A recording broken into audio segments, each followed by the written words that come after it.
Alright guys, as we're going through some upgrades here, I remember, you guys might not remember, but I stripped out my PTC torque converter here. It has nice little, well, it used to, I'll show a picture. It has a steel faceplate here, and these were threaded, and the bolts they gave me, and I cannot find them. I think I threw them out at my buddy's house to fix this for me.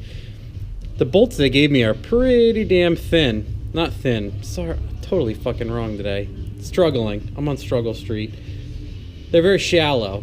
And I drilled out my flex plate in one video, which you might remember seeing. This is a stock bolt hole. There's 6 in a 4L80E flex plate. That's one I hogged out because this particular plate had what I call a TH350 pattern. Now, regular 80E spacing is up here, and TH350-ish style is shallower, it's lower, it has a shorter distance from the center line. So what I did is I just, plasmed these out a little bit and put washers here. And big issue there was, I've never had this issue before with like a Circle D or something. So, and then also this converter was not specifically designed to fit for this combination, so all of that working against me. By the time I put this short bolt in with a washer, it only had like 3 threads of engagement, and that was an issue, and it just ripped the threads out on the one. The other ones were okay. What I remember doing was putting a drill bit through this thing like sideways. I'll show you a picture of that. I took a picture of it before we machined it. I drilled through like sideways so I wouldn't drill into like the face, and so fluid wouldn't come flying out of this thing. And then what we did at my buddy's was, the part of it that bothered me was that they were not the right spacing, weren't the right pattern. So what I asked that he could do for me was put it out to the regular pattern, which is like the unmodified Jones right here. See that? Fits up with the unmodified one very nicely.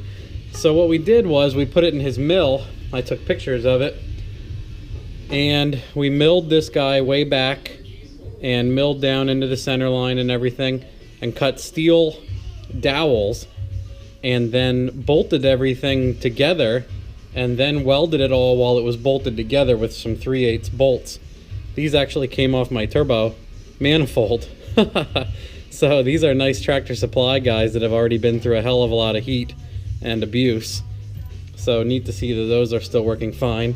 So what I will do here is stand this guy up, show you what I mean. And of course the 6.0 flex plate comes with a spacer hub. That's what they're always wanting you to line up correctly. Drops on there nice. And then another thing you're going to want to do is, we'll put it in, I guess, it's not going to go together this pattern, but I'm going to have to show you. So the bolt holes line up nicely. Without the crank, I need to flip it and put it in backwards a little bit. And, you get the longer crank bolts, of course. So this is what we did to line everything up. So now, yep, you can see how everything's lined up. And then when you have all this bolted to the motor instead of some bullshit like this, see the 3/8 go right in there, and you can tighten the nut and the bolt. And what's nice about that is you can really brutally screw these things up, and you can just throw away the nut and the bolt then. See that? Nice and tight. That's what you want. This is what I call like old school small block style, because they usually just have a tab on here and you just put nuts and bolts through. See this? Drops right in. You put the nut on the other side and you just, snug those guys up. And then what's nice is if you slip or you cross thread or you beat the shit out of these, you throw away like a couple cents worth of nuts and bolts. No big deal. But threading directly into the torque converter and ruining that, you're pretty screwed. So I'll show you a little bit more around the converter what we did, but this fixes my issue. It makes it, what's also nicer is it fits a standard bolt pattern. You don't have to modify the flex plate either. See, before, I mean, I had a bunch of modified items, and anybody that knows me knows I have zero finesse. I am a hammer, so screw up as much as I can, brutalize everything. And you can see there, let me bump this thing and make sure I'm getting it. You can see we just machined down in and tagged on the nice bolt head there, nice dowel, and the one where I could see where, I mean, this one was kind of it, the one I had the booger. See how far I had to drill on an angle to put the nut and the bolt on it. So it's nice, everything is flat. Everything is whoa, someone's peeling out. You know, nice and appropriate now. So that'll be much nicer. That's another piece to this whole puzzle, and we'll see how that goes. Obviously, it's gonna be much easier to put nuts and bolts in now. And you can see that I already baked some of the paint on this thing. I got it nice and hot the other day, like 213 degrees, boiled some of the paint off the face of this converter. But everything's working good. I couldn't be happier with this. Converter was not at all specified for this combination.